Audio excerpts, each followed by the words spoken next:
it's way too early. I go to the grocery store. I think today's gonna be a leftovers day. I'll catch a few more Z's and see what we have in the fridge. Let's see what we have here in the fridge. Some watermelon. I don't really need to do anything with that. Some leftover chicken ropa vieja made with some Italian flavors. Some overnight oats from the other day, and a little bit of that leftover pit beef. We can work with that.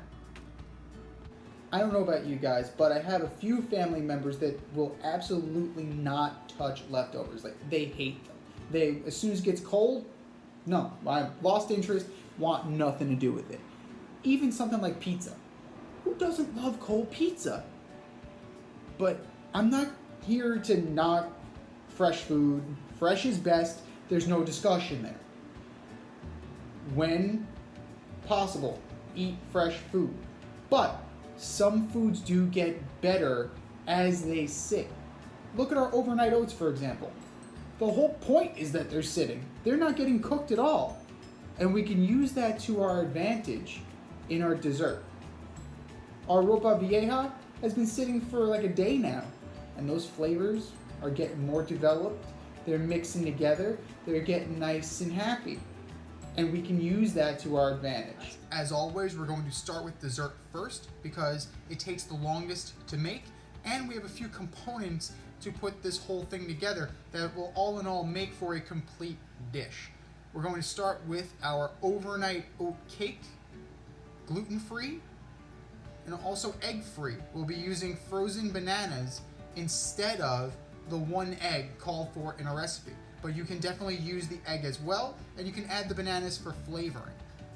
The best way to preserve perfectly ripe bananas for smoothies and cakes is to freeze them. Slice 3 bananas into 1/4-inch pieces, lay in a single layer in a gallon Ziploc bag, and freeze till solid. I used a pizza pan for easy extraction, then you can bring to room temperature and mash. We'll also be making a honey sour cream and some candied nuts. Here's how you'll do it. Begin by preheating your oven to 375 degrees Fahrenheit before turning to the batter. Add 2 cups of overnight oats to your bowl, followed by 1 cup of frozen mashed bananas and the liquid mix of a 1/3 cup of maple syrup, 2 tablespoons of canola oil, and a dash of vanilla. Add a teaspoon of baking powder and a pinch of salt. Stir to combine.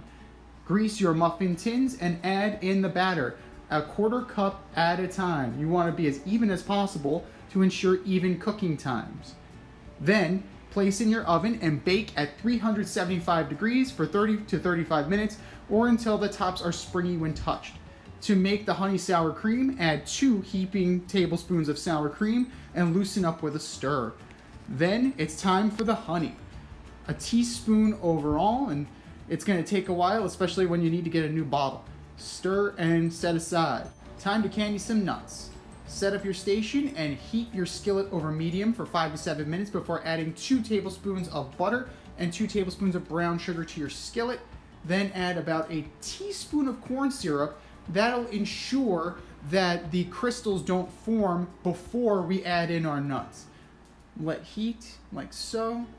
Nice looking caramel there. And add 1/2 bag to 3/4 of a bag of mixed nuts, lightly salted, please. The salty will definitely counteract with the sweet and make for a nice little presentation there. Turn out onto a silpat and let cool before assembling the dessert. Have our honey sour cream on top of our oat cake there. Put a couple of blueberries for some freshness. Top with our candied nuts. Looks good to me. Time for the main course. Traditionally, ropa vieja is beef, but we subbed out for chicken today. We seared off 2 boneless, skinless chicken breasts in our Dutch oven before we're moving to build our sauce of red onions, bell peppers, sun-dried tomatoes, garlic, Italian seasoning, red wine, and homemade tomato sauce, although you could use jarred tomato sauce as well.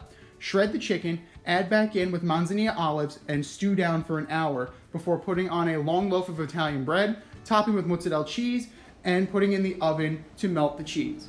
This is what we have left over to work with. A well-stocked pantry is the first step in re-enlivening your leftovers by allowing you to take things in a different direction. Like our chicken ropa vieja, for example. The other night I made it as a sandwich. But today, I think we're gonna do it over maybe some pasta. I have quinoa, amaranth. I can make a nice risotto with that arborea. Cornmeal. Maybe we'll do polenta. That sounds good. For soft polenta, add 5 cups of liquid to your stock pot. I'm using a mixture of veggie stock and water so I can control the amount of sodium in the final product. Heat on medium, then add half a teaspoon of dried rosemary. I'm using the cap so I make sure not to overdo it. Pepper medley to taste, and then bring to a boil. Watch those bubbles. It's hypnotizing. Then whisk in 1 cup of cornmeal, nice and slow, and continue to whisk for 2 to 3 minutes once it's all incorporated. Then let it go for 45 minutes, stirring every 10 minutes or so. After 45 minutes, add in a cube of butter, about a tablespoon, and a tablespoon of Romano cheese. Give it a stir before topping your ropa vieja. Let it cascade down like so until you're all done. Then bake at a 350-degree oven for about an hour. Take it out. Looks good to me. It's nice and bubbly. And serve. Yum. Another leftover lifesaver can be found right here in your freezer. Now, whenever the vegetables go on sale 10 for $10, I stock up. It's the easiest way to take a dish from one culture to another. It's an easy way to add bulk to soups and stews if you want to take a piece of meat and make a stew out of it, for example. And you see those onions there? Those onions right there. They make the most authentic, killer Philly cheesesteak. But today, I think we're gonna take our ropa vieja and our soft polenta and go a little American South with it.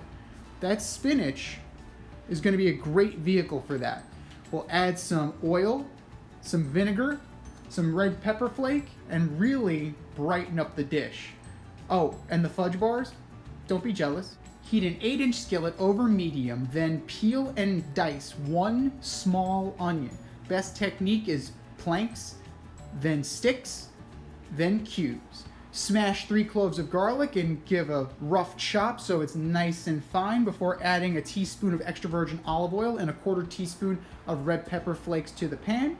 Just let that warm through slightly before adding the onions and garlic. Give it a little stir just so it's evenly incorporated.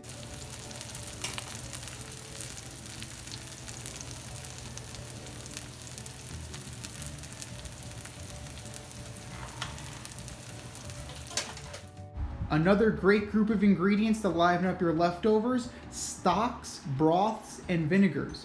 Now, we use the vegetable stock today in our soft polenta, and since it's full sodium, I dialed it back a little bit and diluted the stock, just so it wouldn't be too salty. But you could certainly have used the low sodium chicken broth as well, or you can make your own broth. Just for convenience purposes, it's good to have on hand. Now for the vinegars, any of these will work in our spinach, but I think the red wine vinegar is going to provide the acidic pop that we want today. Add a full 16-ounce package of frozen spinach to the skillet. Be mindful, it will cook down. There's a lot of water in there.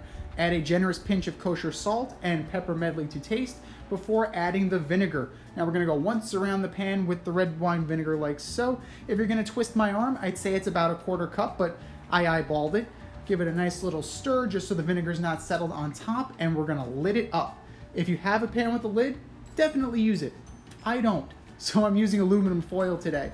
Let steam for 8 to 10 minutes or until the spinach is cooked through and bright green.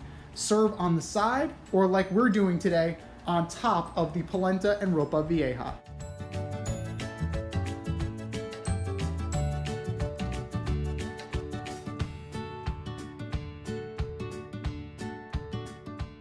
Thanks for watching, guys. I hope you enjoyed watching the video as much as I enjoyed making it for you. And remember, leftovers can be fun.